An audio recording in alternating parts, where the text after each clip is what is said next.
Hey guys, Matt Miller here with PolitiBrawl News. Watch Congresswoman Nicole Malliotokis go on CNN and explain to these Democrat panelists why America voted for Donald Trump to dismantle the Washington, D.C. bureaucracy, including the USAID. They just don't seem to get why American taxpayers want their dollars spent on things that actually make sense for the American people.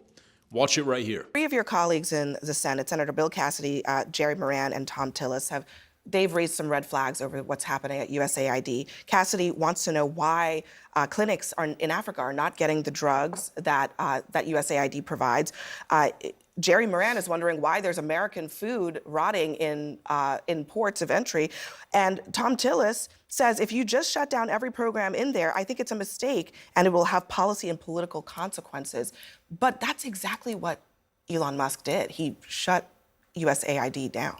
Well, first of all, going back to the transparency, you have not had a more transparent president than President Donald Trump. Every executive order, every conversation he has with a world leader, there is a printout. It is on social media, and we are learning what's going on in real time. When did he say that he's shutting down USAID, and tell us why he's doing it? Well, first of all, USAID, and I sat on the Foreign Affairs Committee, and I've tried to expose this as a member on those committee hearings. I mean, we cannot get any accountability from this agency. We can't get any metrics from this agency. This is a real bureaucratic mess, the USAID. The money's being spent and shoveled to countries all over the world, countries that hate us, for programs that, I mean, you have countries where people are starving, and they're focusing on, DEI and transgender programming. It's ridiculous. I mean, eventually it becomes, but this is the facts. These are facts.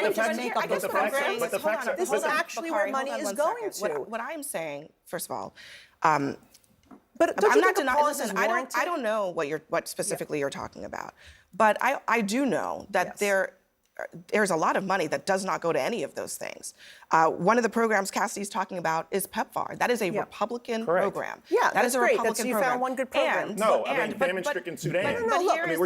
Here's the real point here. Congresswoman, you are elected to legislate. Yes. If you want to change where the money goes at PEPFAR, you have the power to do that. Why not do that in a transparent way so that the American people can see? And that is what we are doing right now. That is exactly what we're doing. We're trying to put a pause on this funding going out the door so we can see exactly what it's being used for, because our intention when we appropriated this money is not being spent that way. What I will say is you have these bureaucrats sitting at these agencies. They come before Congress. We have hearings. We try to get to the bottom of where this money is going. $50 million for condoms in Gaza, for example. Congresswoman. No, but these are real things. No. You guys are rolling your eyes like as if these are not actual line items. These are actual line items. We know that there was not $50 million spent for condoms in Gaza. Okay.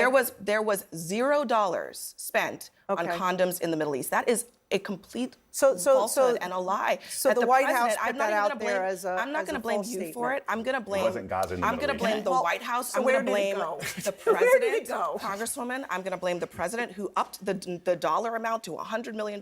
It is false. It was $50 million as far as I know. It is false. There is zero. The answer is zero. So what they're referring to is a grant from the USAID that was given to an organization called the International Medical Corps to the amount of $102 million.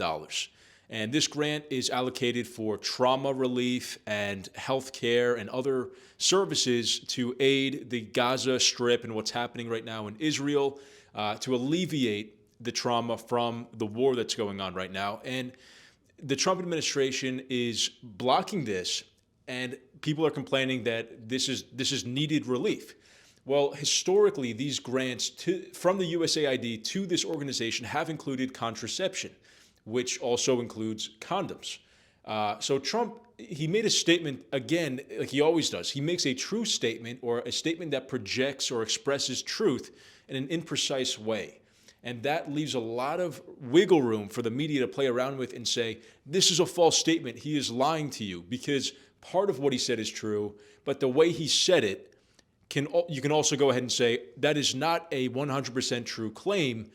So no, there weren't $50 million or $100 million allocated just for condoms in Gaza. The true version of events, as reported by the Associated Press here, which I'll put up in the corner, is that the USAID was giving these massively expensive grants paid for by American tax dollars to Gaza some of which included contraception, healthcare, and also condoms.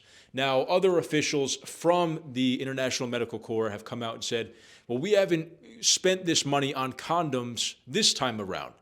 But it is true to say, according to the Associated Press, that historically they've spent that money to include money allocated to buy condoms, because that's a very effective way and a very cost-effective way to prevent sexually transmitted diseases and unwanted pregnancies, etc. So was Trump lying?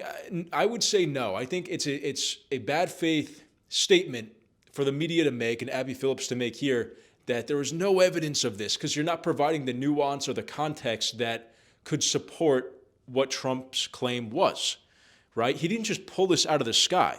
He said something that is mostly true in a way that was imprecise and left a lot to interpretation. Now, what Representative Malliotokis is getting at here is exactly what the American people voted for, which is for the Trump administration to re-examine and take action to make sure that the American taxpayer's dollar is not being wasted on people who don't want to work in the office. They want to work from home so that they can quiet quit or whatever it's called.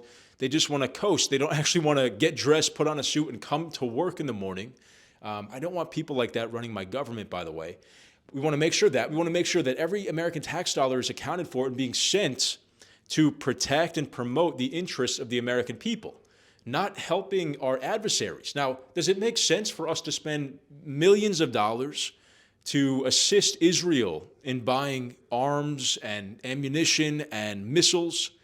And then we're also floating the bill for the aid on the other side of that. We're literally spending tax dollars to buy missiles for Israel, and we are spending tax dollars to alleviate the trauma from those missiles on the other side. I don't know, I don't really have a horse in the race on that issue, but standing here in the middle as an American citizen who's paying for that, I think it's absurdity. And I think a lot of Americans are feeling that right now. So I think Malliotokis was right, and the Republicans are trying to get a fair deal for the American taxpayer for once in decades.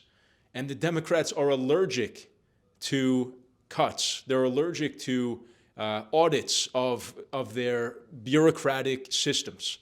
These places need to be audited. I think Elon Musk is doing a tremendous job going through the government with a fine-tooth comb. And the Department of Education is going to be next. And that one, for me, I think is the most important. I think that we need to get the DEI, ultra-woke bureaucrats out of places, especially like the Department of Education, especially like the military, that are so crucial to the safety and future of our country. You know, the USAID is wasting a lot of money, but it's lower on the ladder of priorities, I feel, from where we need Doge and Elon Musk and the Trump administration to go in and make sure that we're not wasting tax dollars to promote our demise. All right? We need to trim these places back. We need to make sure that we have the right people who are motivated and taking action to promote the interest of the American people. So anyway, let me know what you guys thought of this clip in the comments. Do you think Malliotokis did a good job holding her own on CNN here? If you liked the video, please leave a like and subscribe to the channel and leave a comment below. Thank you guys so much for watching, and I'll see you next time.